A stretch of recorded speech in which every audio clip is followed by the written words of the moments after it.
This is tape 2 of the two-part set of Kidz'n Power's Complete Parent's Guide to Child Abduction, Awareness, and Self-Defense. If you have not yet viewed tape 1, Becoming Aware, we recommend you do so now. Please note, tape 2, Taking Action, focuses on specific self-defense techniques your child can use to escape their predator, as well as what you as a parent need to do should your child go missing. Once again, we suggest your initial viewing of this tape needs to be without your children present. Once you've familiarized yourself with the material, you can decide when you want to teach your children these techniques. All of the self-defense moves are to be used in life-threatening situations only, not on the playground or with siblings. Please make sure your children know this and are mature enough to handle that responsibility before you teach them.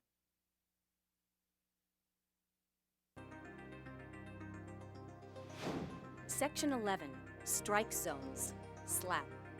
I want to discuss with you what we call the S.L.A.P theory in self-defense. And S.L.A.P stands for surprise attack, leverage, accuracy, and punctuation.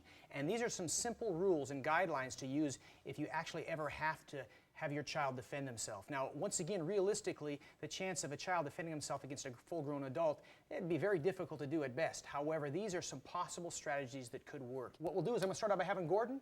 Sure. This is one of my instructors, also teaches martial arts, and he's going to be assisting me today. And we're going to start out by talking about the S.L.A.P theory. Let me explain what this means. I'm going to have you put your right leg forward, and the first phase is surprise attack. And what I'm going to do is, Gordon's a third-degree black belt. He's been doing martial arts since he was a little kid. He's very fast. And I want to do a demonstration.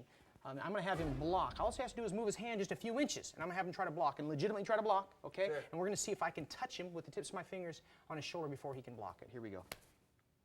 Now, he can't do it. It's not because he's slow and I'm fast. It has to do with reaction time, okay? Meaning is that from this place, it takes a second for the brain to say, uh-oh, here comes a strike. I'm going to try to block it.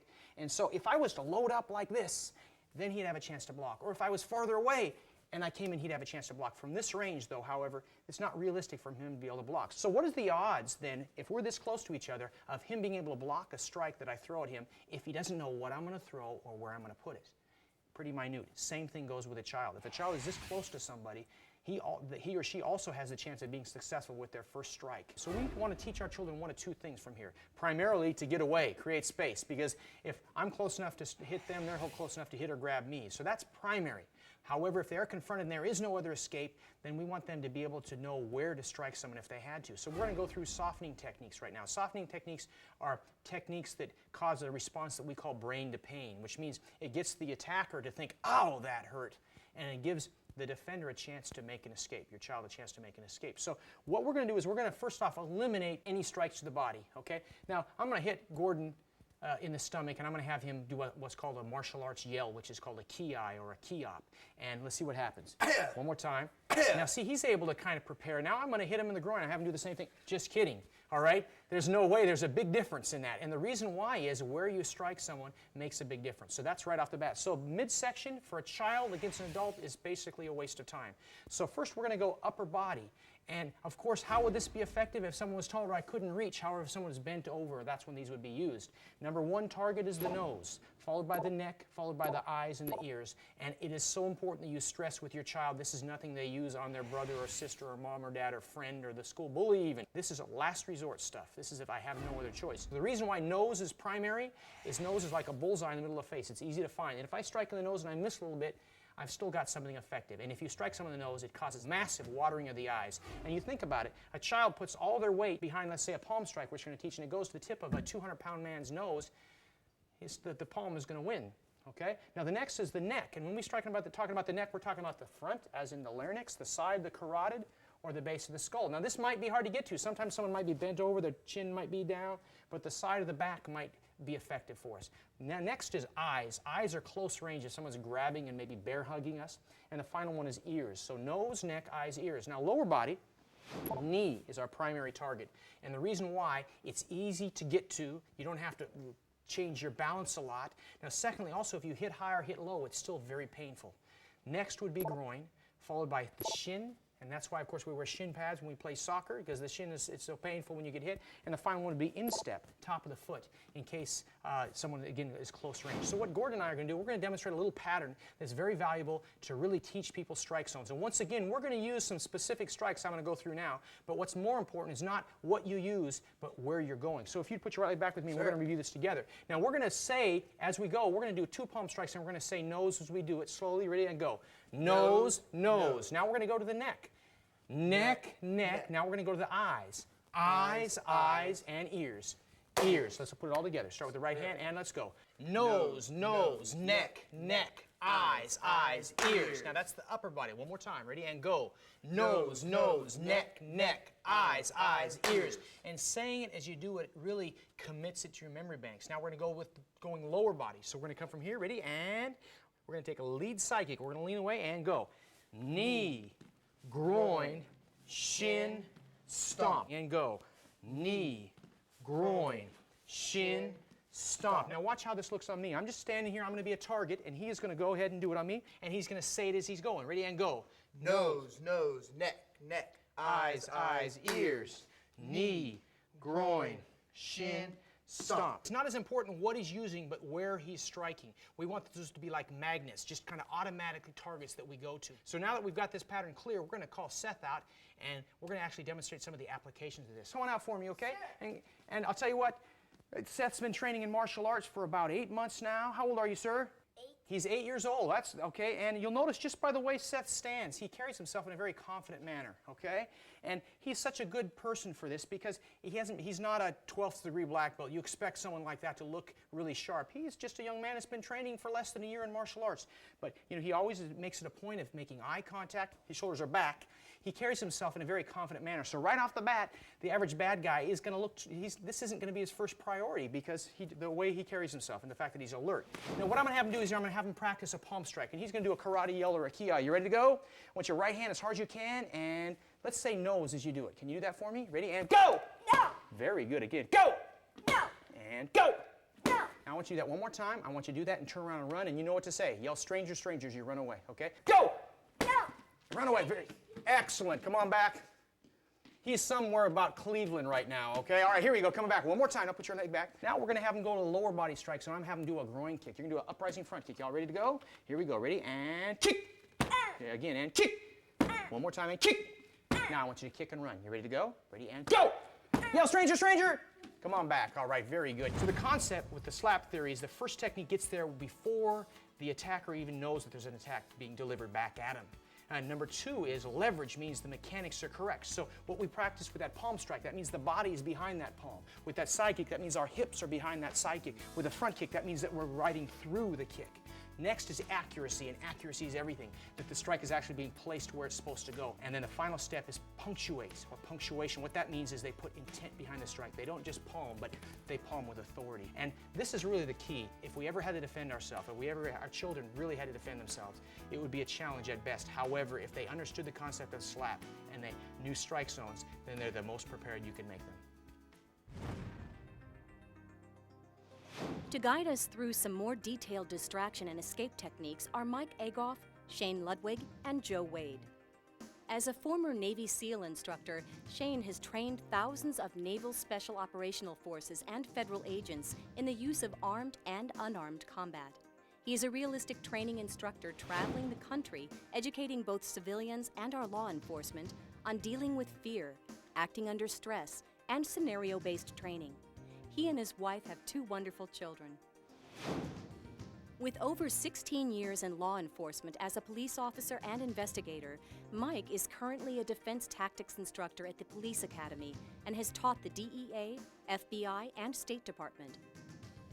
As a 6th degree black belt in Hapkido, his main interest is teaching kids in the 2 martial arts schools he owns and operates. He is a proud father of 4 kids. These techniques that we're showing are not techniques to be used inappropriately. That means that they're not to be used in, say, a playground environment where a child takes their basketball, or they're mad at another kid and they're eye flicking them. This is for a life and death situation. Somebody's attempting to abduct them. That's it. All right, let's go ahead and start work on balance.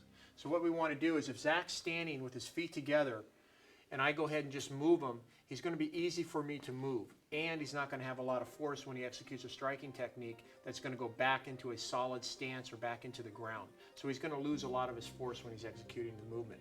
So let's go ahead and get him in a balanced position. First of all, we'll start with his feet. His body is slightly turned away from the threat, so it's turned off to the side here. His hands are up in front, elbows are approximately fist distance away. His chin is tucked in slightly, and his knees kind of come together to close off the groin and abdominal area. From this position, as I go to push him, he's much more stable. Knees are turned in, and he can go ahead and execute the techniques from here.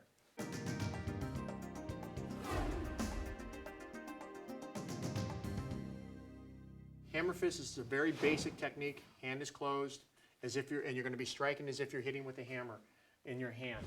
What she's going to do is she's going to hit with this portion of the hand here. The angle of the attack can vary, but right now we're going to be dealing with coming down on the top of the nose or straight into the nose, or it can actually even be to the side of the jaw. Okay, and one thing when you're executing the technique is make sure that it comes from your body and coming down rather than putting your elbow up. So go ahead and keep your elbow in close and make sure that you're coming down with the whole force of your body and rotating.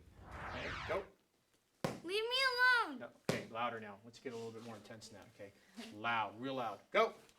No! Stop! Get away! Leave me alone! Along with the verbalization, you have to have the mental realization of what is actually happening here.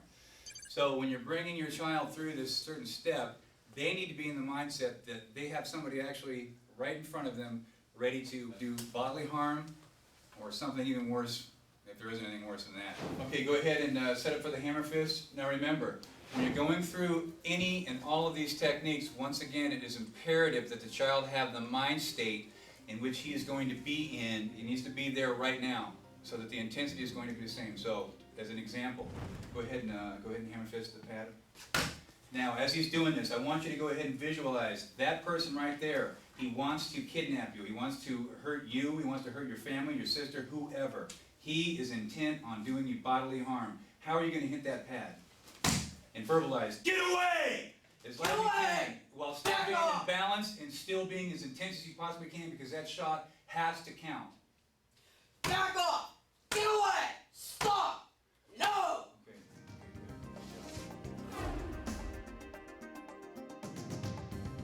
The next technique we're going to go into is a knee strike. What we're going to do from here is we're going to hit with, give me a knee, please. We're going to come up, put your toes back. We're going to hit with this portion of the knee. On a knee strike, it's important that the knee comes up and under and hits the groin in the lower portion of the body.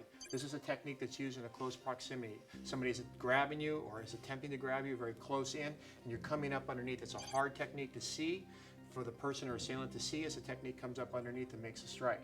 It's a great technique to distract and get away. Stop! Leave me alone! Go away! Back off! Stop!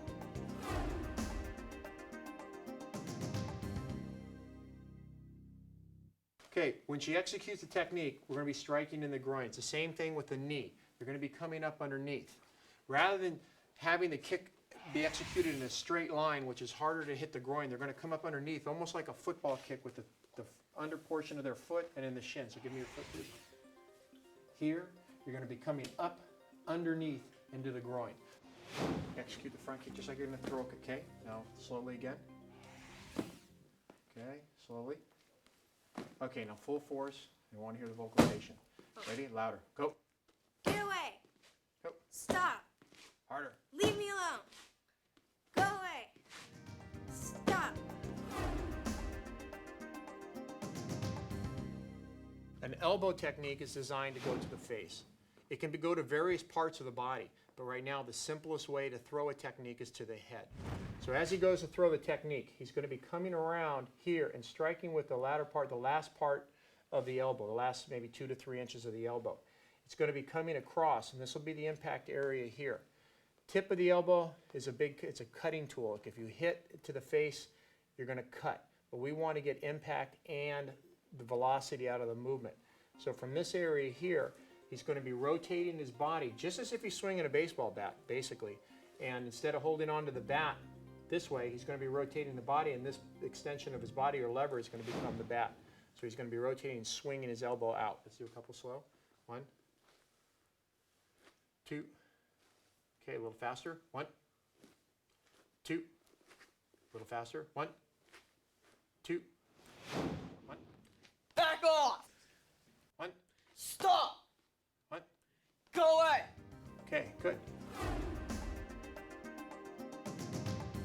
The reason we went through the striking techniques first is to give the child an opportunity to distract the person, to cause pain, and cause the person to release whatever hold or control they have, or to give them a moment to get away. And on the escape techniques, we're talking about a large variance in size. We're talking about a child against a larger person. They need to be able to use a distraction, a technique to cause a person to release or to stop that person from continuing the assault, and then they need to get away as quickly as they can. Before we begin this escape techniques, I'd like Officer Joe Way to comment. One of the most important things about the escape techniques in law enforcement, typically we see abductions happen weekly, and the kids that tend to survive these abductions are the kids that are actively resisting. The passive kids generally don't have as much success, tend to have we'll call it a lower survival rate. I can't stress enough to each kid, and especially to each parent, to tell your kid that you definitely need to actively resist, and that means yelling, screaming, getting a hold of a responsible adult. This is a same-side wrist grab.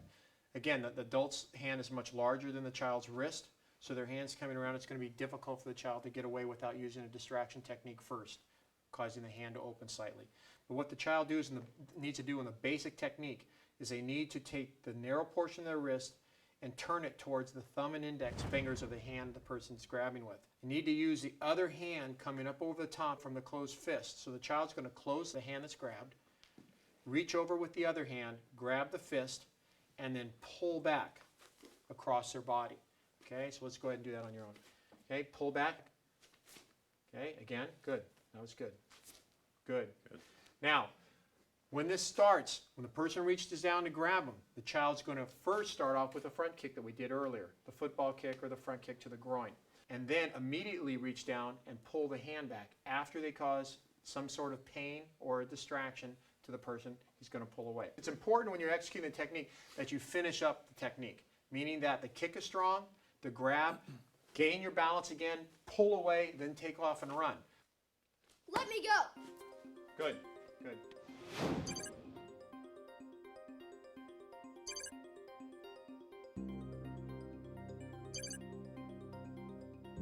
One thing to keep in mind is we're doing this realistic training. Somebody of my size, and we have this youngster here, I could easily take his arm and grab him and easily get him off balance. That's just the reality. With that said, it is so important as a parent that you incorporate a distraction technique, and right now we're using the kick. And the reason being is because if I just grab and he just tries to pull away, strength against strength, I'm going to outmuscle this youngster here. But if he has something, especially his leg coming up towards my groin, my initial reaction is going to be to protect my groin, which could give him the split second he needs. Go ahead and kick. Now my attention's down here. When he grabs his other hand, that may give him the second he needs to go ahead and pull away.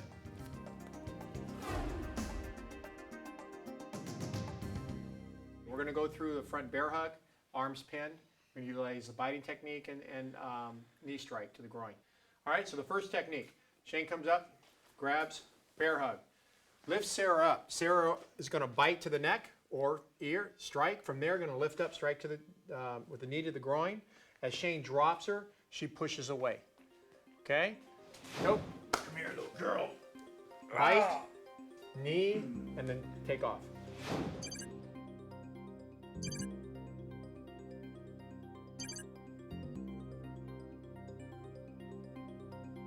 Now, we just got done showing the static way in which to do that particular technique. But remember, is it always going to happen that way? Or is this going to happen where I'm actually trying to move away with the child? So no matter what escape technique, integrate a little bit of movement into there to make sure that they're able to go ahead and achieve the desired result. This one's going to be a bear hug from the rear. So let's go through it slowly. Arms free grab, From here, she strikes, strikes, strikes. As she's going down, she's going to turn the side and strike to the groin. Let's go ahead and go through it again. Grab, strike, strike, strike. And as she sets, she's going to set with her feet wide, with a good strong base, drop her center, and she's going to strike into the groin with this part of her arm, so say the middle of the arm all the way down to the hand, in and up into the groin.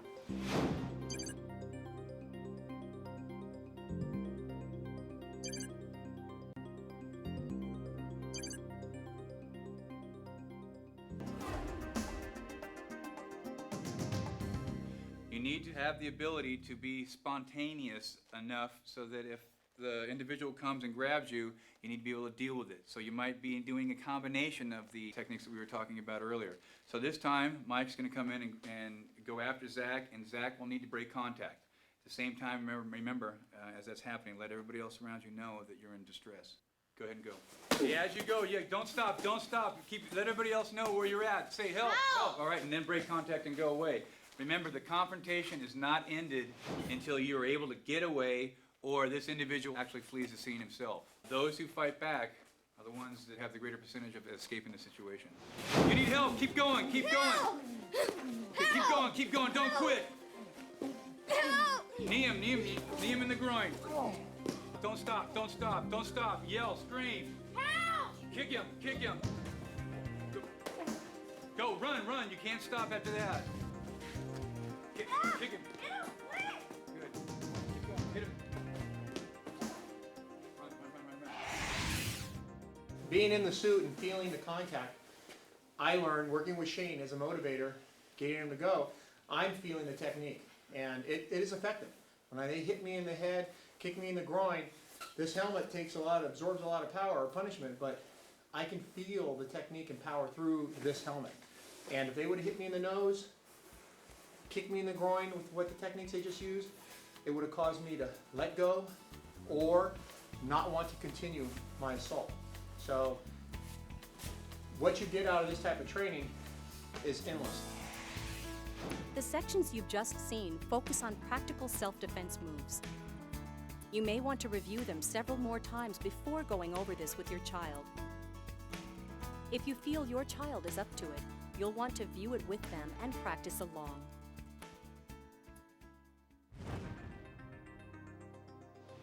While the techniques taught in the last two sections form a good self-defense basis for anyone to have, the benefits of putting your child in a self-defense or martial arts class are immeasurable.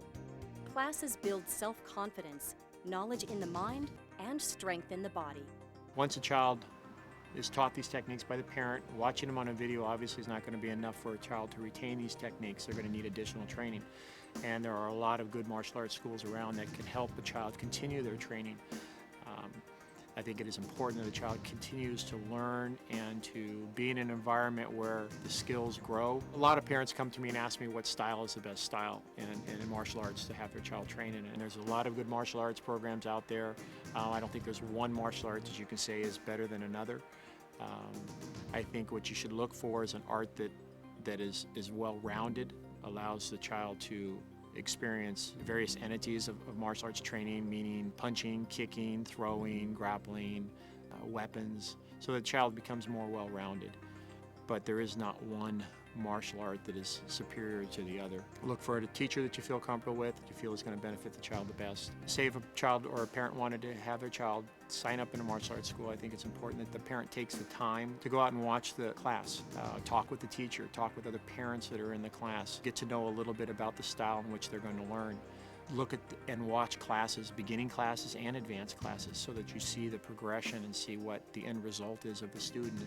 And you'll see that if you have several students, you'll see that if there are a lot of adept or very talented students in there, it usually portrays that the instructor is working well with them. The hard thing with a lot of instructors is they can teach children, but they can't teach adults. They can teach adults and not children. So try and find a teacher who's very well-rounded, who can work with both and work with the kid and build them up not just in the hand-to-hand skills, but also self-confidence, and work with them in other life skills. One of the other things when a parent signs their child up in a martial arts school is it's important to know that they have to make a commitment to that school and be able to train as many days as possible. Now again, kids are very busy, many things going on in their life, other activities, but training at least 2 days a week is very important. Obviously, the more you train, the more and better results you're going to get. But making a commitment of trying to train as frequently as possible is important. And various schools have varying schedules, so it may be a 2-day a week, 3-day a week schedule, 4-day, or an open class, where meaning that you can train every day of the week if you choose. But it is important. That's one thing a parent needs to look for, is how available are the classes. Other factor in martial arts training is competition. In various styles, you'll see some schools set forth with a lot of competition, some not. But competition can be a positive for a child, but I think it's important that an instructor evaluates the child themselves before sending them out into a competitive environment. They need to be prepared, feel comfortable with it, because a child can be crushed by going out into competition and getting beaten when they're not ready to compete. And they can learn from being beat. I mean, losing isn't always a negative thing. The child can benefit from that, gather themselves back up, and then prepare themselves for the next competition. But it shouldn't be the sole purpose of their training. It's just competition itself. One of the things that I enjoy out of teaching is to be able to work with the various children. And children come to me with different problems, concerns, issues. Some are very confident, overconfident. Some are very shy and quiet. Some need to work on their attention. But through the martial arts, there's a lot of areas that you can benefit, or a child can benefit from, by working with them through whatever issues or concerns or problems they have. I've seen, say with my children, I've got them involved in martial arts. As a parent, I have to watch how much I push them to train. I have to kind of give them some leeway, but yet get them involved and make them make a commitment so that they do train. But I've seen a lot of benefits from them. It's helped them in their other sports that they've played, the other skills that they're involved in. It's helped with their self-confidence, self-discipline, concentration. Their ability to feel comfortable under a stressful situation has been improved by training. And I've seen that with a lot of other kids. They just feel much more confident in their skills. You and your child have gone through different scenarios, learned about strike zones, and distraction and escape techniques. Nothing, however, is more important than awareness and conflict avoidance. Dave Kovar has pared down the info in a succinct and clever way. The ABCs of conflict avoidance. I want to talk to you about the ABCs of conflict avoidance. These are some simple steps that you can work with your children that really can help arm them, give them an arsenal so they can better identify dangerous situations and better respond to them. And the first step, A, stands for avoid a potentially dangerous situation. And what that means is a dangerous situation is going to vary based on where you live and how old your child is. Obviously, if you live in Alaska and it's the middle of wintertime, a dangerous situation is going outside without a coat on. Where if you might live in a city, in a bad part of town, going outside anytime might be dangerous, right? So it's going to vary. However, through role-playing and asking questions, it's real important that with your child, you kind of teach them what's a potentially dangerous situation. And it might be something like a busy street, a rushing river. Maybe they have a friend whose dad has a gun and their friend wants to show their dad's gun. Well, that would be definitely a dangerous situation. So this is something that you don't say one time. It's a constant source of communication between you and your child. You constantly are just talking about this in a very matter-of-fact, relaxed fashion. We don't want to make our child fearful by any stretch. So the next step is be calm, breathe. And what that means is that first off, logic and emotion are like oil and water. They don't mix. And when people become emotional, they don't think clearly, and they're more likely to do something irrational, okay, as we've all done as adults as well. And so what's important is that anytime your child feels a little bit maybe afraid or they become angry, if we teach them to take deep breaths, preferably say 10 breaths is a good rule of thumb. What's going to happen is they're still maybe going to be afraid or angry, but they're going to be in better control and they're going to be calmer and they're going to be able to make wiser decisions. Okay, so crucial. And so when do you practice that? You have them practice that maybe when they're upset at home with maybe one of their siblings or with their parents or a child. That's when you have them. Anytime they become a little angry or afraid, they get in the habit of breathing clearly. C, communicate with confidence. And what that means is we want to teach our children to know how to carry themselves in a manner that is confident. And why that's so important is that the average bad guy is, what are they looking for? First off, they're selecting a potential victim. And they might select someone based on how they appear, how aware they are, how confident they appear. And imagine that if everybody had antennas, they had signals that were coming out. One child has signals that say, I'm a victim, I'm an easy mark. And the bad guy has his radio frequency tuned in looking for that. Boop, there's a match. Okay, so the average bad guy does not have an alternative plan, they have an alternative victim. So what we want to try to do is get the bad guy to look at our children and say, no, not those people, they appear too confident. Now, appearing confident, that means shoulders back, chin up, alert, eye contact is appropriate. That's not going to guarantee that they're never going to be confronted. Once again, it's just going to stack the odds in their favor. The next step is the testing phase of communicating with confidence. So what that means is first off, there's the selection. Next is the testing. And what that means, the bad guy's going to come up and he's going to ask a question such as, hey, can you help me find my puppy? Or I need directions to McDonald's. Or could you help me? I need to load this into my car and my back hurts and I'm unable to do that. Well, that's possibly just a test, something that they can do to draw the child a little closer. How your child responds verbally is so important, but not as much what they say, but how they say it. So when I was a little kid, my mom said, David. It had a totally different meaning than David. Same words, okay, different meaning.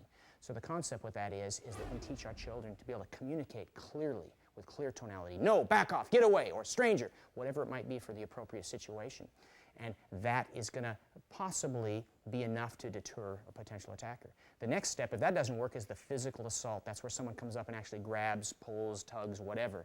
And it's a pretty scary thing to think about. And realistically, a child, they've got the odds are against them. It's very challenging to defend against a full-grown adult. However, there are certain things that they can do to maximize their potential to be able to get out of a dangerous situation. And so certainly if they ever are confronted and have to physically defend themselves, that's not a good thing. The object would never be to win a fight. It's to stun and run. It's to do something that's going to cause some kind of a distraction that's going to allow the child a chance to escape. D, don't put yourself in a worse situation than you're already in. What children need to know is though it might be very uncomfortable and awkward to have someone come up, a stranger come up and confront them and ask them to go with them or come closer to their car. That's a lousy thing for a child to have to deal with. But the alternative, if they go along with it, is much worse. So they need to understand a concept. It's bolt and run. The very moment somebody comes close, they do whatever they can do to make their escape. All right, and that's something that every child should be very comfortable in doing. E, environment can create opportunities. To be aware of their environment. Just to teach them wherever they're at, where are the exits, just like they do a fire drill at school. You know, where are the exits? Where is there buildings that are well lighted? Do they know their neighbors? Just being aware of their environment is such a valuable tool. F stands for fire is better to yell than help. And although we want our kids to, fire might not be appropriate in every circumstance, what it represents is empowering language. If they simply yell help, they might not get it. Secondly, there's a man tugging at a kid and the kid's going, help, help. Well, it might be someone watching might think, oh, Dad's having a hard time with his son again, just like I do with mine. So we want our children to be able to draw attention. We're all pyros at heart. In other words, a fire truck goes by, someone, you take a look at it. Well, a fire is a good thing to maybe have a child yell, as well as stranger, stranger, or he's not my dad, or call 911. Okay, so that you role play and practice so your children have that in your arsenal. G, get away. The object is not to win, but to get away.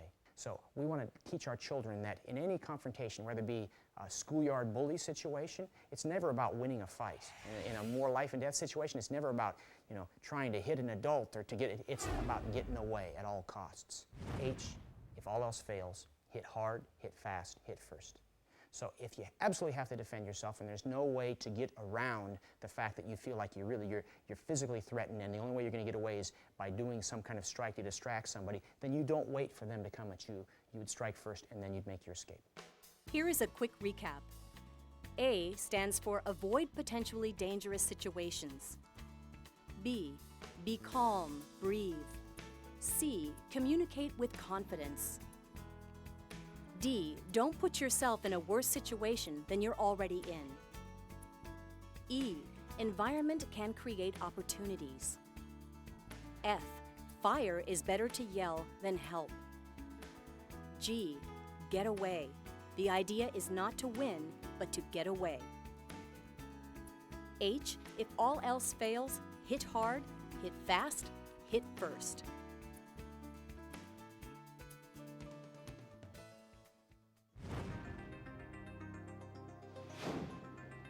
Section 15, Getting Away. Now that you've taught your child to be aware and have given them some physical tools to escape, here are some tips to aid them when they are in need of help. Park has served over 26 years in law enforcement, from chief criminal investigator in Santa Cruz County to international police instructor for the U.S. Department of Justice. He's an instructor at the University of California, Davis, but above all, a proud father of 2. It's important for kids to understand that no matter what people have told them in the past, or what teachers tell them, people from their church, anywhere, it's important that you fight back. You're never going to be a victim. You're never going to allow yourself to be a victim. It's important for children and for parents to instruct children to not follow the old school thought that you should be passive if somebody tries to molest you or somebody tries to kidnap you. And what we mean, if they're trying to rob you, if they're trying to take your lunch money, they're trying to take your bicycle, that's okay. There's nothing you have that's worth you being hurt for. So if they want your bike, give it to them. And they go away, good job. They want your money, give it to them. They want to grab you and take you someplace? No, that's not going to happen. You're going to fight back, you're going to scream, and you're going to run and get help. That's okay. That's what your parents want you to do. That's what the cops want you to do. That's how you're safe. You're not a victim. You never allow yourself to be a victim. And if you just keep telling yourself that, and you even get a little bit of an attitude about it, you're going to be ahead of the game because they're not going to choose you as a victim. The person that's after you looks for a number of different things. He wants to get you away from wherever you're at so he can do what he does in secret. And then he wants to do what he's going to do. He wants to harm you, and then he wants to get away. If you prevent those things, the attack's not going to happen. If he can't do those things, he's going to give up and find somebody else, somebody that's going to go along with the program. You're not going to go along with the program. I don't care what he tells you.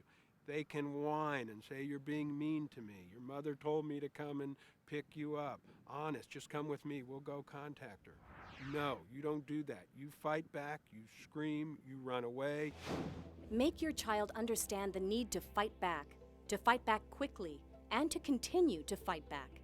They cannot allow themselves to be victims. As a parent, give them the authority and the confidence to fight back. What children need to really understand, and what's really important, is that they need to find somebody quickly. If they think something's happening, it's probably happening. If they think a stranger is approaching them because he wants to do something bad to them, he probably is. Do something. Find another adult. Even though adults always look like they're busy, they're usually not too busy to help you. Grab them. Say, hey, mister, I need some help. Hey, lady, help me. And they usually will. There's very few bad strangers out there. Most people are good. So your chances of running away from an attacker to another attacker are very, very slim. It's probably not going to happen. I've never seen it happen in my 25-year career. So run to somebody. Don't feel like you need to approach this carefully. You need to do it quickly. You need to do it fast. You need to be assertive. You need to run away. You need to scream bloody murder. You need to say, I need help. Help me. This man's chasing me. He's not my father. It's not my mother. I need help. He's trying to attack me. Help. And just scream. Somebody will come to your aid if they hear you. You need to be noticed. This is not the time to be embarrassed. This is the time to get somebody's attention. Tell your child they may encounter disbelief.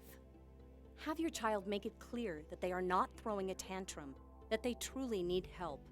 Yell specific things. He's not my dad. She's not my mom. Practice. Have your child practice yelling these things. When you're under attack, or you think you're under attack, and that's when you're under attack, somebody's after you, rules don't count. You can break every rule there is. You can break things, you can swear, you can lie, you can kick, you can run over things. For example, if you're in a store and you want to get somebody's attention, you can grab something from the shelf and throw it on the floor to break it. You can kick over a barrel of apples or something. You can do anything to get somebody's attention. The rules are all off when you need to attract somebody's attention so that they can stop the attack. And you won't get in trouble if you do that. I guarantee it. Parents should let their children know that even if they make a mistake, they do something wrong, they're in fact not being followed or not being harassed, that it's okay. In fact, that's a good thing. Good job. That's what we want you to do. We want you to be safe. In reality, you can't make a mistake, because if nobody gets hurt, especially you, then that's not a mistake. That's a good thing. That's just another practice, and that's okay. If it seems people want to hand your child back to their captor, vandalism is okay. Tell them to grab things from the shelf and break them. This will alert management and keep them there longer, hopefully until someone calls the authorities or checks out the child's story. Okay, kids, a really important thing to remember is that your attacker, whoever's going to attack you, who's ever going to kidnap you, looks just like I do. He looks like your dad. He looks like your uncle. He looks like the guy that lives next door. They're no different than we are. They're not going to run up to you and grab you and say, I want to drag you away and molest you. They're going to do it by tricking you, and they're going to say, come with me. Your mom told me to pick you up. Can you help me with this party I need to do? Can you check out my little dog? Or my wife's hurt, can you help me? They're going to try to trick you into it. They're really nice. They're even going to try to make you feel guilty. If you don't help me, this will happen. Or your mom will be really, really mad if you don't come with me. Don't worry about that. Your mom's not going to be mad. Even if you're wrong, your mom's not going to be mad. Your dad's not going to be mad. You're doing the right thing. So there's nothing you can do wrong if you stay safe. There is nothing your child can do wrong if they try to stay safe. Give them that knowledge and empower them to take action when needed. Children need to remember that abductors usually are going to try to get them in a public place. They're going to try to set it up so that there's as few people around as possible so that they can get whoever they want to get. You need to understand that if it's out in the open, you always have the option of running, and you should run. You can run anywhere. You can run into stores. You can run into houses. You can run into strangers stopped on the street. You can jump into their car. That's fine. You just need to know that you need to run. Even if that person just stops and looks at you and you think something's wrong, that's it. That's time to break and run. You'll know if it's wrong just by looking. Even if it's somebody you know and you don't think it's right, run. Do something. Don't get in that car. Don't let him grab you. Don't even let him get close enough to grab you. You need to run. You need to do something quickly. If you're outside and you're actually being chased and the children are running, you're running, you need to continue to attract people's attention. You're not only trying to get away from your attacker, but you want to attract attention. You want people to see you. It may be running across traffic. You don't want to get hit, but you want to attract attention. You want the people to see you, so you want to run in the opposite direction of the traffic so that they see you. Something's going on. Somebody's going to stop. Everybody has a cell phone. Somebody's going to call 911. Just keep running, keep attracting attention. It's important you don't give up. If your abductor has a gun or a knife and says, if you don't get in this car, I'm going to shoot you, or if you don't come with me, I'm going to shoot you, that's a real good clue. Now you run faster than you ever have in your whole life. It's usually a great incentive. I've had guns pointed at me, and I know what a great incentive it can be to make you run. That's what you need to do. So run. If the guy points the gun, especially out of a car, it's really difficult to shoot out of a car. If he says, I have a gun, or shows you a gun on the seat, you're gone. By the time he picks it up, you're way down the street. He's not going to shoot you. If he has a knife, you only need to get 20 feet away from him, and he can't hurt you. So run. And if you're the first one to make the decision to run, by the time he comes up with a plan to get you, you're gone. And he probably won't chase you anyway. That would attract too much attention, and he'll get caught. He doesn't want to get caught, no matter what. Always run. Run right away and run fast. If there's nobody around and there's no place to run, no houses, no stores, no nothing, and you're in the middle of nowhere, and there's nothing but street and woods and fields, that's okay. Run through that field. Run as fast as you can. Try to find a hiding place. All of us have played hide and go seek. We know what a good hiding place is. We know it needs to be someplace where they either can't get to or they can't see you. You need to hide all yourself, or you need to keep running. Trees, a lot of these bad guys can't climb trees like you can climb trees. They're unwilling to run through little streams and stuff. They're unwilling to get dirty. You don't care. You're going to get as dirty as you need to get away. You're going to do anything you need to do to get away from this person. You're not going to let him get you no matter what. If you're hiding in a hiding place, your attacker will tell you, I see you, I'm coming for you, I know where you're at. Don't buy that. Stay hidden. He's usually not going to say that if he sees you anyway. He's just going to come and get you. The way to tell if he does see you, once you get eye contact with this guy, and you can see his eyes and he can see yours, he probably sees you. It's time to run again. Just get up and run. Don't say anything, just go. On the street, you can hide under the garbage in a garbage dumpster, under a bench, in the bushes, under a vehicle. In a house, you can hide under the sink, inside a closet, behind a washer and dryer. Do not believe your attacker if he says he can see you, unless you have eye contact with him. Then get up and keep running. Running is not taking a risk, it is taking control. If a person grabs you and gets you into a car or gets into your house or gets you to their house, it's not over. You don't lose. You're not a victim. You still fight back. If they get you in the car and start to get away, you need to leave some type of trail. Your eyeglasses, a piece of your clothing, your shoes, anything, your backpack, great thing. When whomever kidnaps you or abducts you wants to get you away and get you someplace that's secret for them to do whatever they're going to do to you, they're usually going to take you by car. They want to put you someplace in the car where nobody's going to see it. So it's going to be on the floor, it's going to be in the trunk. They will usually make you lie down, either in the back or the front, usually the front because they can keep an eye on you. There's things under there you can grab, wires, anything to disable that car, then you're ahead of the game. The very obvious thing is try to get out of the car. Know how to open the door lock. Most cars have automatic door locks.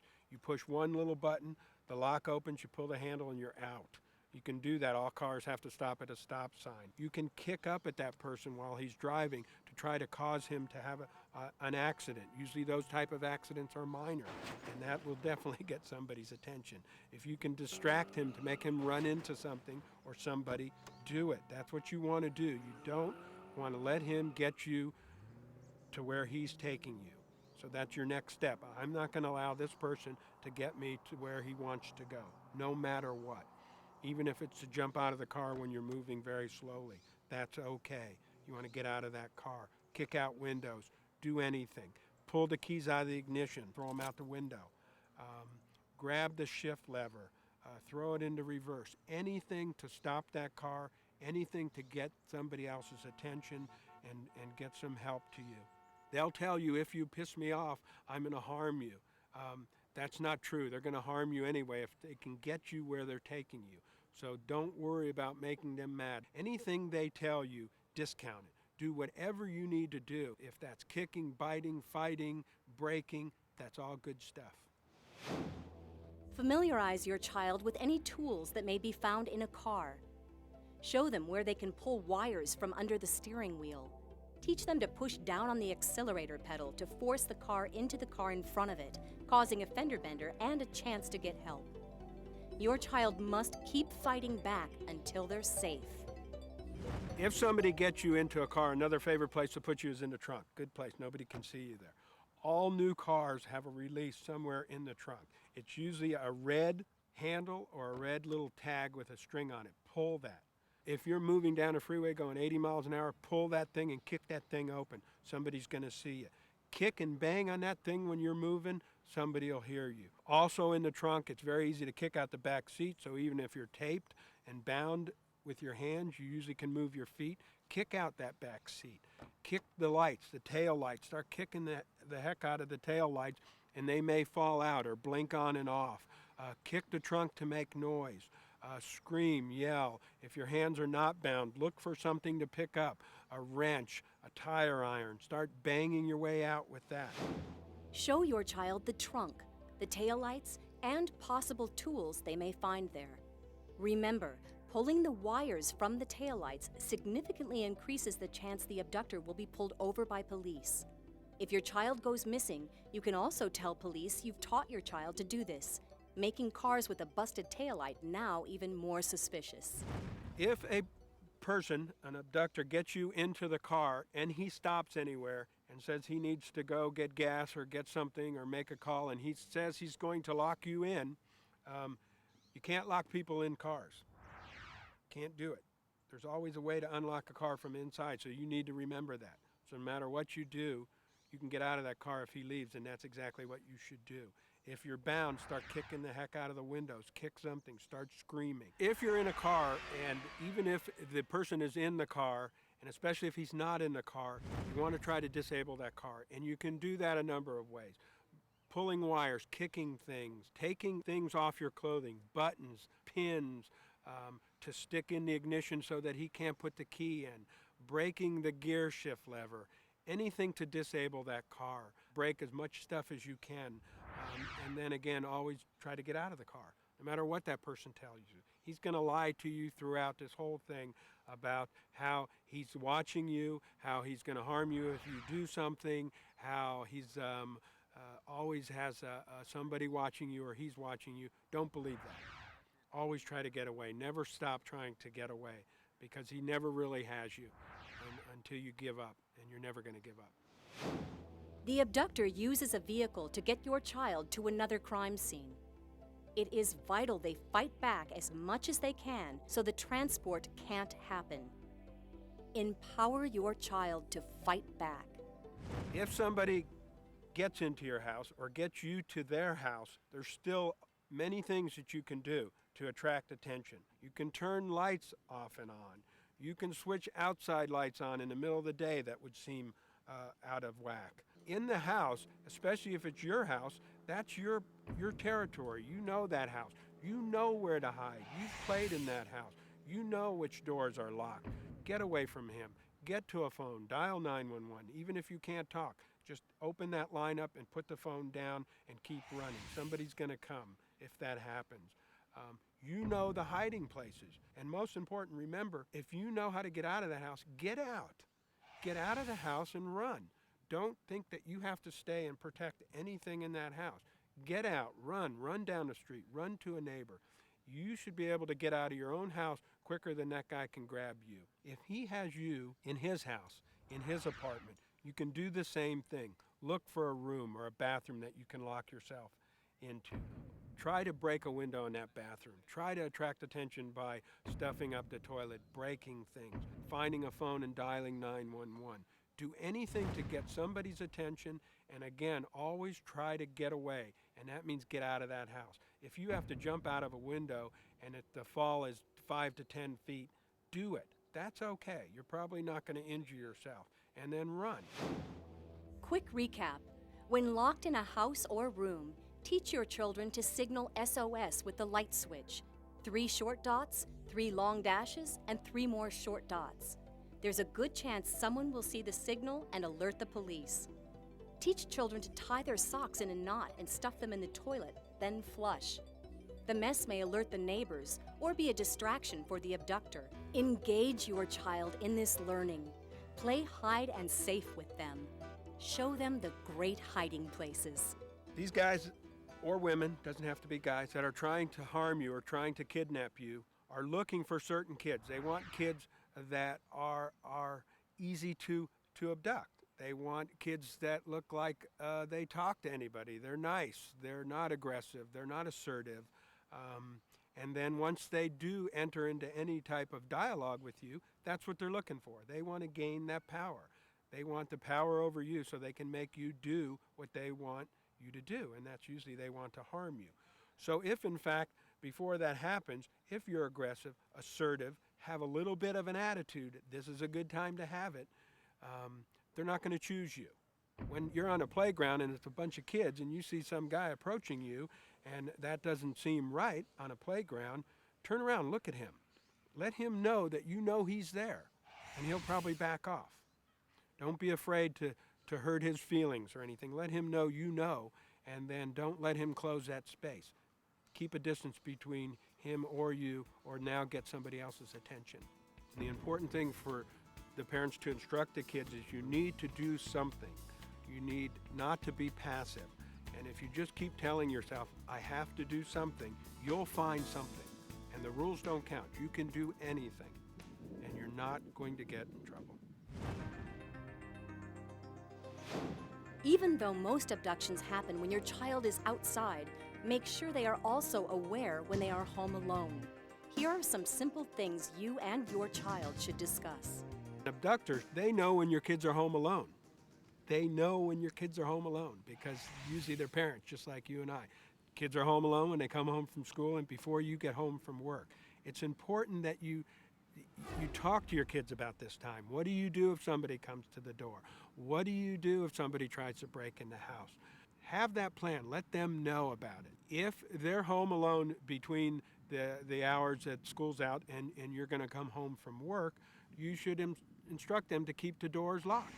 If somebody comes to the door and they don't expect somebody to come to the door, not to answer, period. That's it. That's the rule.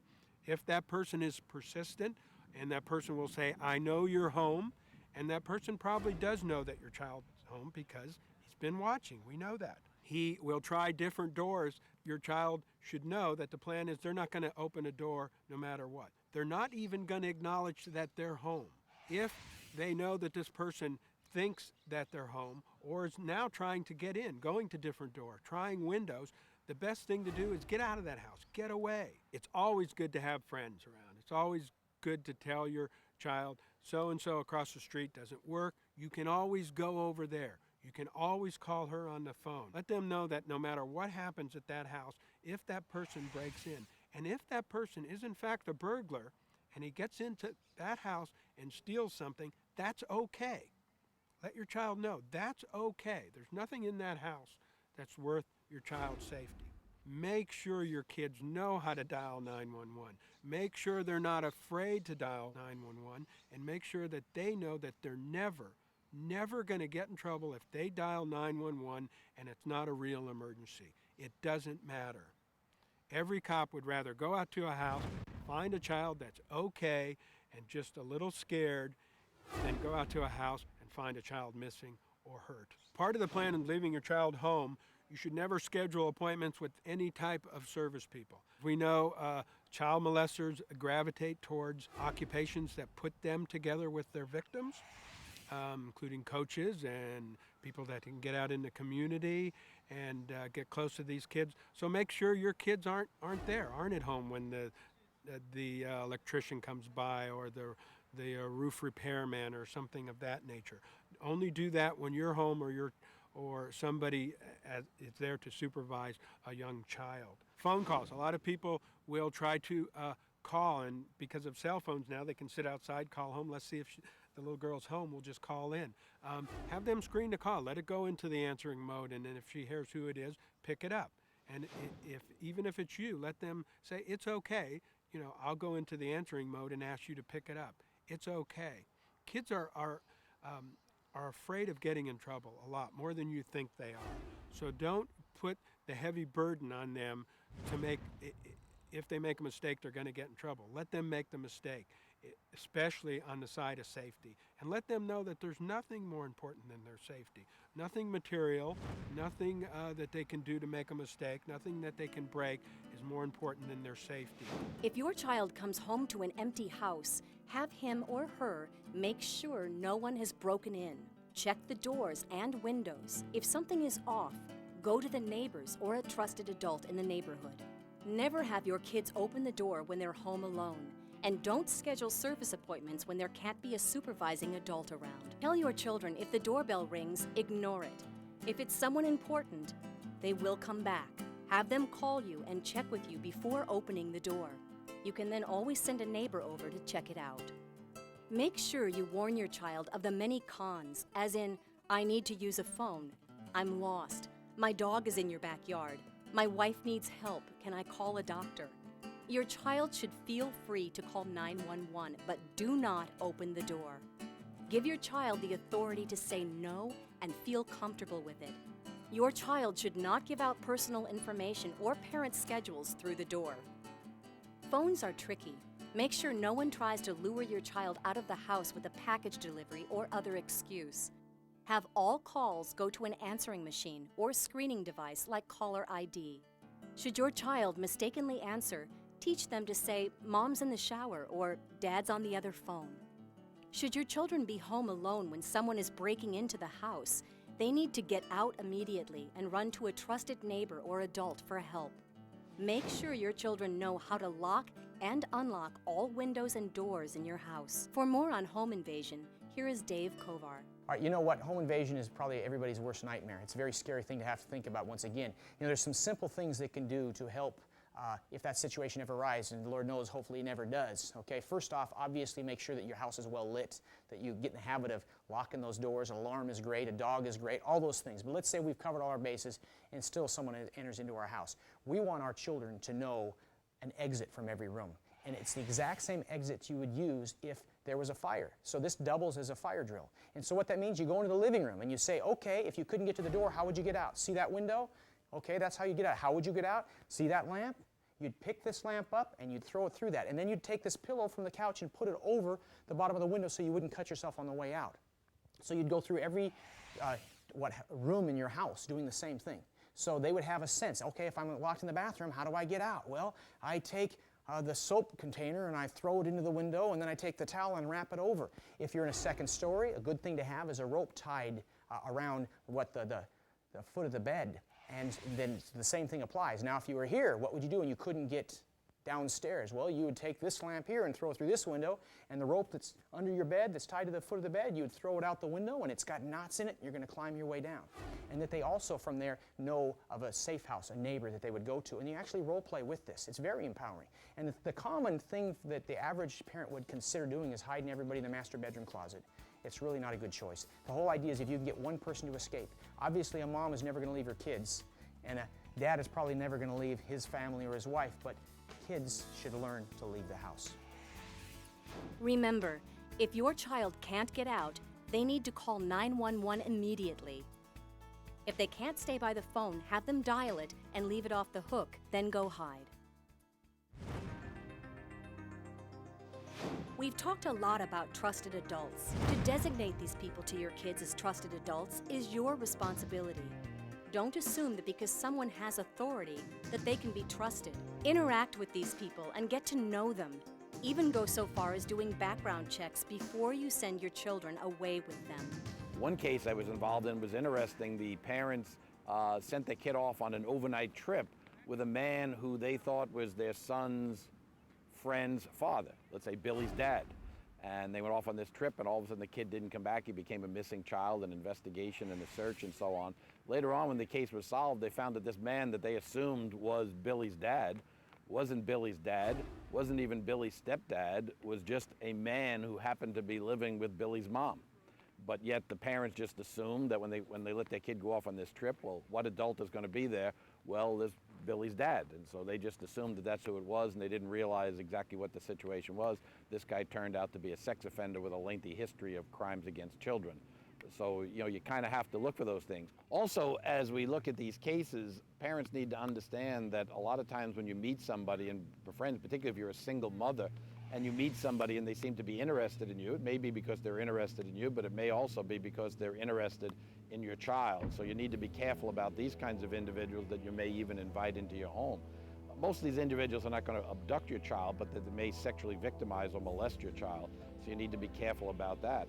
Parents, I think, can even look into the issue of the possibility that the police, through sex offender registries and community notification, can maybe even make them aware of whether somebody that they're dating or somebody they're involved in may in fact be on some sex offender registry.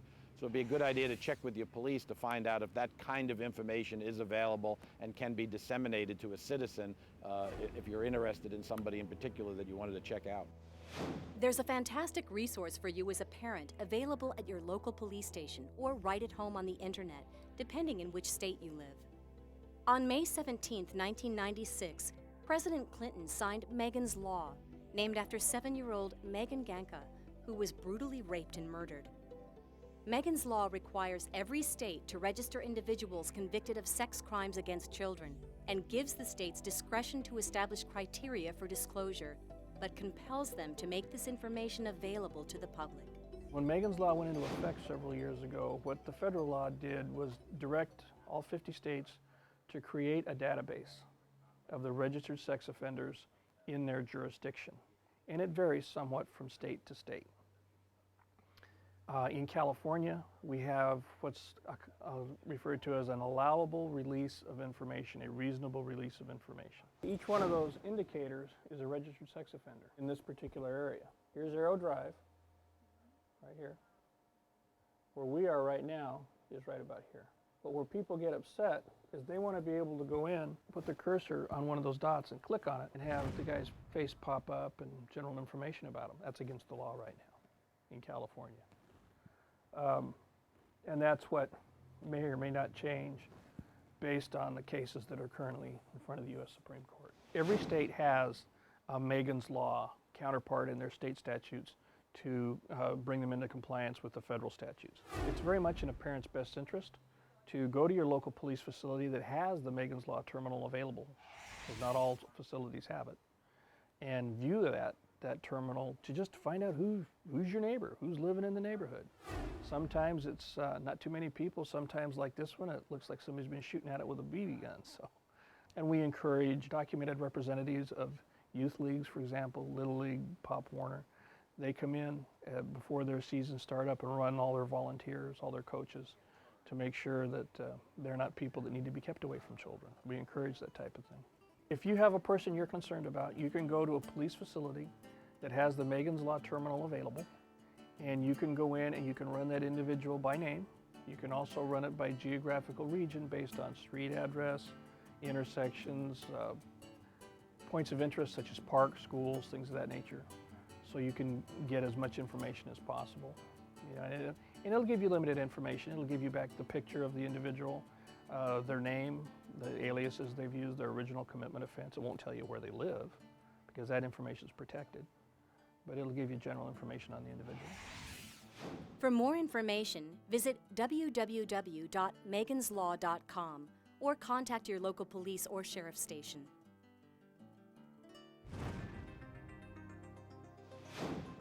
We've been focusing on awareness and prevention, avoidance rather than confrontation, but have included escape techniques should it come to that. Now that you've taught your children what to do, let's look at what you can do for them should they go missing. Remember, as a parent, there is no waiting period to report somebody missing. That's with adults, and that's kind of the old school where people say, yeah, well, we can't list a person missing for 48 hours. For children, it can be 48 seconds and they're missing. There is no waiting period. You make that call, we're going to start looking for them. If a dispatcher is not taking you seriously, or you don't think they're taking you seriously, and you don't think they're doing anything, move beyond that. Ask for their supervisor. Ask for the watch commander. Ask for somebody. A lot of times what happens, and it's the same thing as in medical emergencies, is the dispatcher gets somebody else on a line and they're doing something. So somebody's talking to you and somebody else is dispatching the help. But you might want to make sure that's happening. You want something done right away. Every cop in the business knows that the sooner we can get there, the sooner that we can get involved in that situation, the better chance we have of resolving it. If you believe your child is missing and or run away, either one, not where they're supposed to be, first line of defense is call local authorities. Call the police right away. If we burn up some time and it turns out the child was just mad and was over at a friend's house for a couple hours, fine. I would much rather do that than have some of the tragic ones that we've dealt with where we find the body, a few days or weeks later. Don't hesitate. If you're concerned, you know that child better than anybody else, and you feel that they're gone and it's not normal and they're at risk, call local authorities. When you believe your child is missing, there are 4 calls you have to make. Use the Kidz'n Power emergency phone number magnet and be sure you have these numbers handy at all times.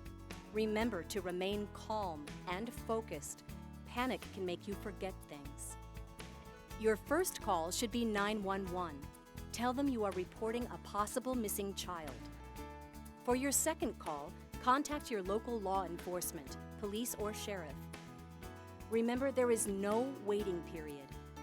If you encounter resistance, ask to speak with a watch commander.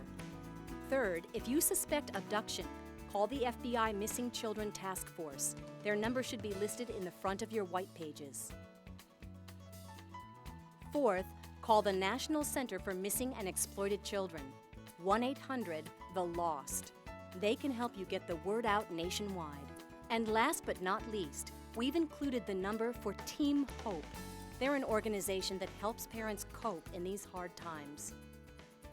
One organization that I work with in my FBI career and continue to work with is the National Center for Missing and Exploited Children in Alexandria, Virginia. They're a great organization. They're a kind of a quasi-governmental type agency. They receive some government funding. They also receive private donations and so on. And to merely make it as simple as I can, I mean, what I visualize them and what I see them as, and I think their role is kind of a bridge between parents and missing kids in the community and law enforcement in the investigation of these cases. They're a good bridge there in between. They have a lot of valuable information. They have good awareness and prevention materials, pamphlets, literature, brochures. They have a website that you can go to and get a lot of information about missing and exploited children. They run a cyber tip line for information about spotting of child pornography on the internet and other kinds of things like that. They can make up and disseminate photographs of missing children. One of the great things they do, because a lot of these cases drag on for years, is they do photo aging. A child was abducted when the child was 6 or 7. It's now 5, 7, 8 years later. What does that child look like now? They have people who can age progress the photograph to try to estimate what the child now looks like and so on. So they're a valuable tool for parents and for law enforcement. And they're kind of not law enforcement, but they're not, just a community agency. They're kind of in between. And I think they do a great job of bridging that gap and are a tremendous resource. So they have a 800 number that you can call, that parents can call, and they can be a useful tool in trying to deal with all of this information before your child is abducted or molested, and hopefully will never will be. But if in fact your child is ever missing, again, they can be a valuable resource there as well. While a nationwide Amber Alert law is in the works, a lot of states have the Amber or the Care Alert system in use.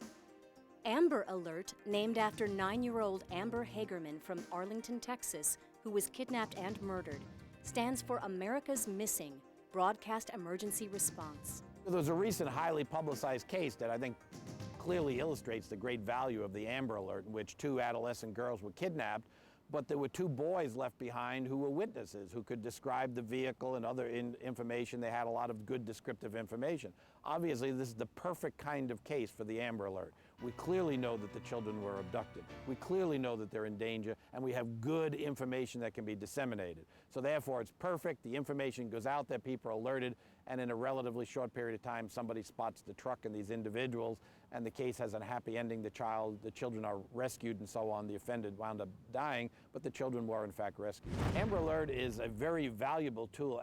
Actually, in some ways, it's so valuable that the great challenge for Amber Alert is limiting its use.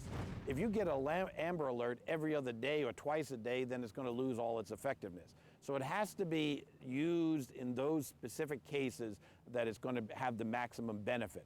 And generally what that is, although there is some latitude, it has to involve cases in which we have reason to believe that the child has been abducted. And again, that's an important thing, because a lot of these cases, the child is simply missing. Do we know that the child was abducted? And it's usually going to be a non-family abduction.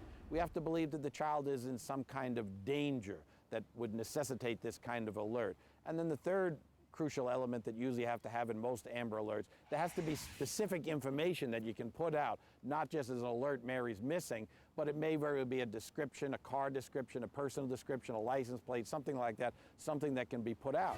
The problem is, and I certainly would agree with this, if my child was missing, I would want an Amber Alert. And I can understand why everybody wants one. I can understand why even some parents in parental abduction cases have said, I want an Amber Alert. What if my child just ran away, is missing because the child ran away? I want an Amber Alert. So I can understand why many people want them, but the problem is if we don't severely limit the use of this alert, it's going to lose all effectiveness. So it has to be saved for those special cases that meet the criteria. And I understand that for many people that may be frustrating, but that's the way it has to be. Otherwise, it's not going to have any use. What's interesting, I think, about the Amber Alert today is that it's an evolving kind of technology. Well, they're always looking for new ways to get this information disseminated. There are people talking about ways to do it now through the internet, through America Online, through other internet service providers, as well as through the emergency broadcast system. That's the way it originally started, was by putting out an alert over the old emergency broadcast system that most people know of and used to think of back in my generation. If there's going to be a nuclear war, you would get this alert. but it can come across through the radios, but now it can come across on signs on the highway, by the internet, by many ways. And so I think it's something that's going to always change. The method that we use to alert people is something that will evolve and change over time. But the fundamental principle is the same, and that is to give as many people as possible information that may find a missing child and get it out as quickly as possible. Contact your local state representatives if your state has not adopted Amber Alert or a similar emergency response plan. For more information, go to www.amberalertnow.org.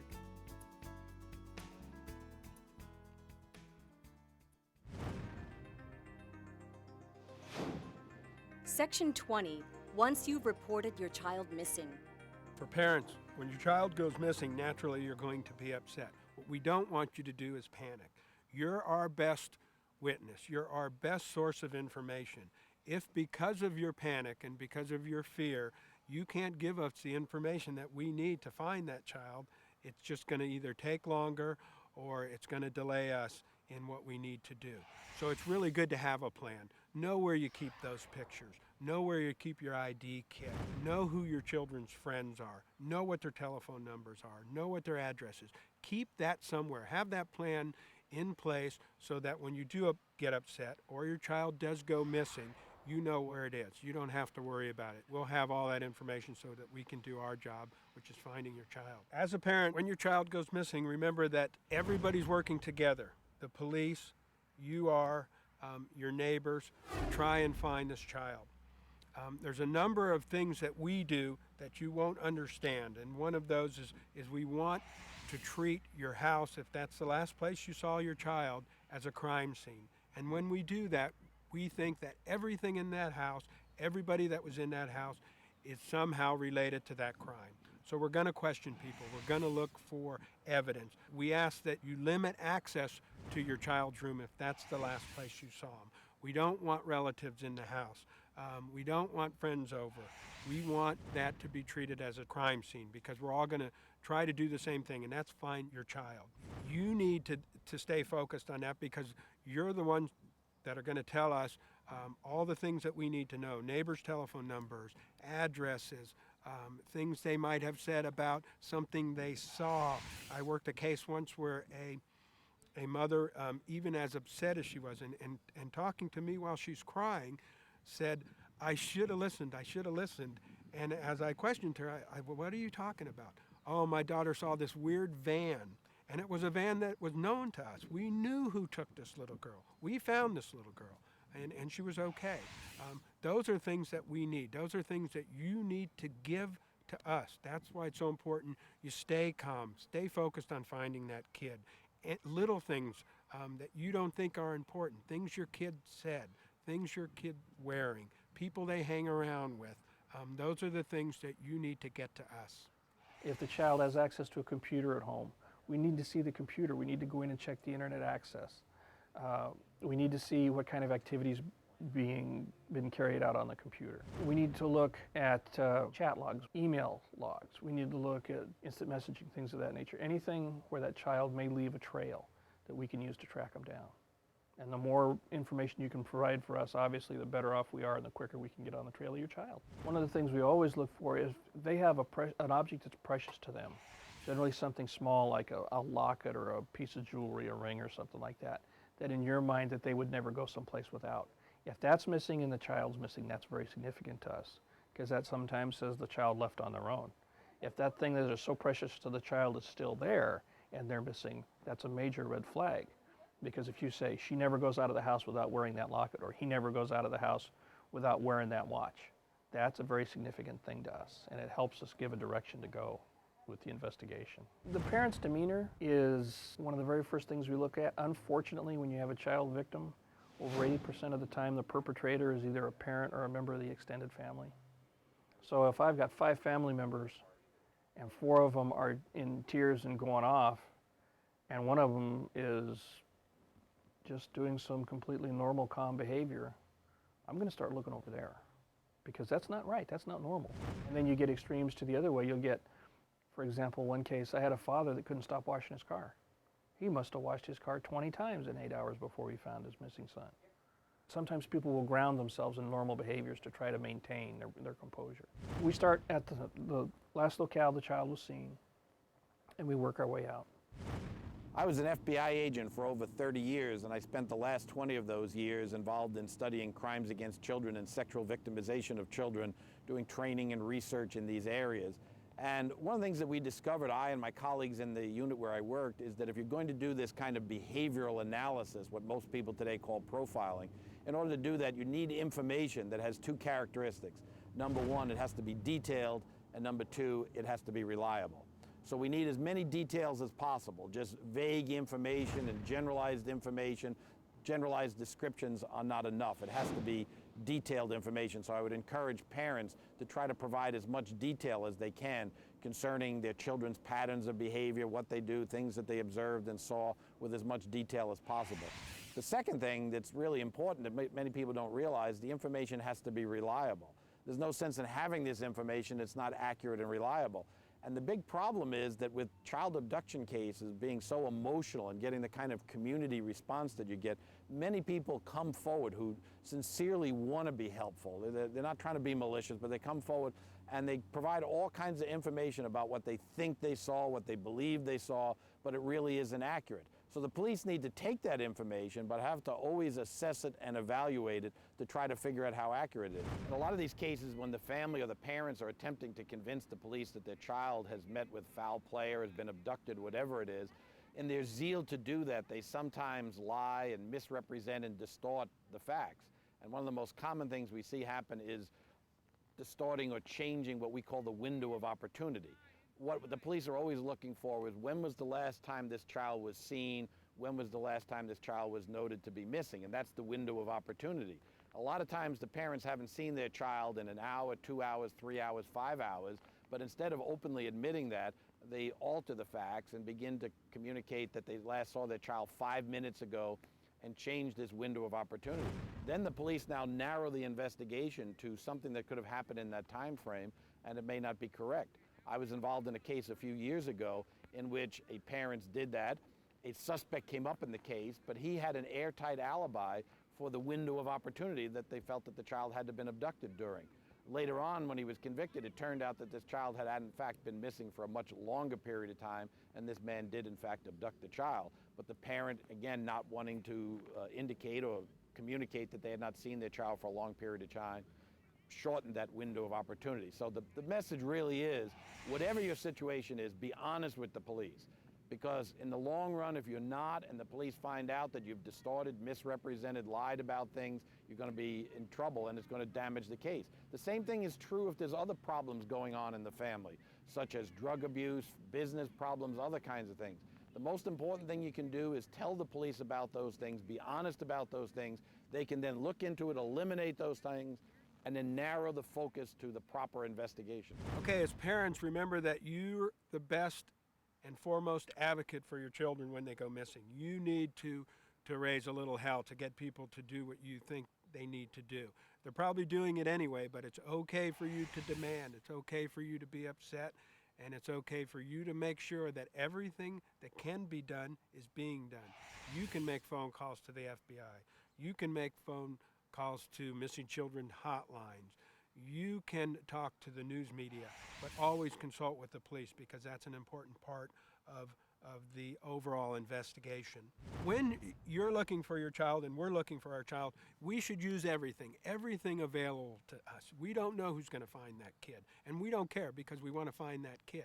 So there are volunteer organizations that you can activate that will go door to door. We'll make flyers. We'll make telephone calls. We'll call news agencies. We'll help do anything and everything to find that child. The more we can get it out there, the better chance we have of finding your child. Remember to stay calm and focused. There is a clear objective: getting your child back safely. There are great programs out there for you to use or make sure your local law enforcement is aware of. BeyondMissing.com, a great resource for both parent and law enforcement, with a section on how to make a missing persons flyer. MissingKids.org, locator program. It is a program to hasten the recovery of missing and abducted children by providing law enforcement agencies the technology to rapidly disseminate images and information. Through a congressional mandate and U.S. Department of Justice grant, the National Center for Missing and Exploited Children is able to offer specific tools and equipment at no charge to any law enforcement agency whose responsibilities include investigating cases of missing and abducted children. Here are some other helpful organizations, their numbers and websites. The National Runaway Switchboard, 1-800-621-4000. It is a 24-hour, toll-free confidential hotline that helps runaway and homeless youths communicate with their families. ClossKids.org, the Kloss Kids Foundation, founded in memory of abducted and murdered Polly Kloss. This is a great resource for any parent wanting to learn more.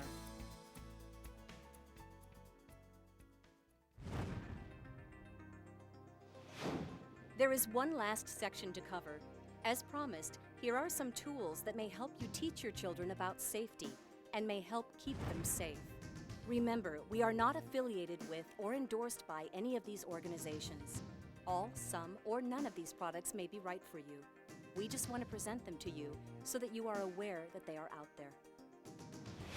Worn by the child, this cartoon animal-shaped transmitter sends a constant signal to the receiver, which is held by the adult. The signal is adjustable from a distance of 7 to 30 feet. When the child goes beyond the set distance, the adult's receiver starts to beep, letting them know that the child is starting to get away from them.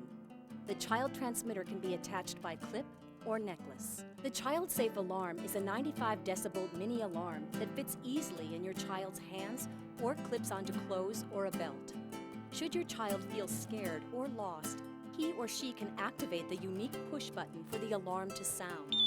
Should someone try to take them, they can pull the emergency cord, at which point the alarm will sound uninterrupted. To stop the alarm when the cord has been pulled, one will need to open the back of the alarm with a screwdriver to reach the switch that turns it off. Both products, as well as other self-defense and personal security solutions, can be found at www.equalizers1.com, or you can call them at 1-866-788-6486.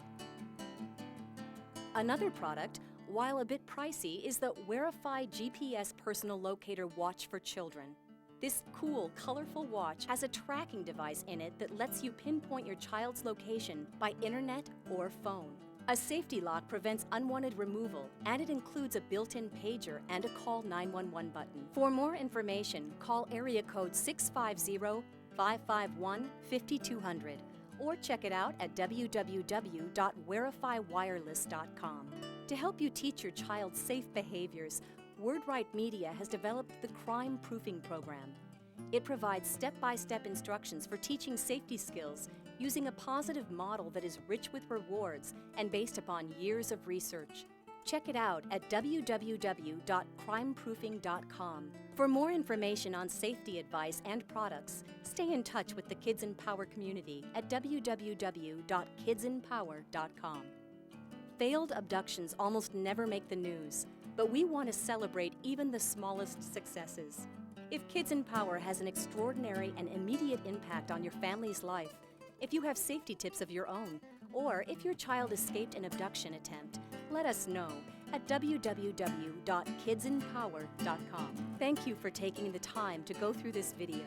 Now the important step starts, imparting this information on your children. Remember to empower your kids today. Please insert your bonus tape on internet safety. Chances are your children know more about your computer than you do. Make sure you and them are aware of the dangers lurking on the internet.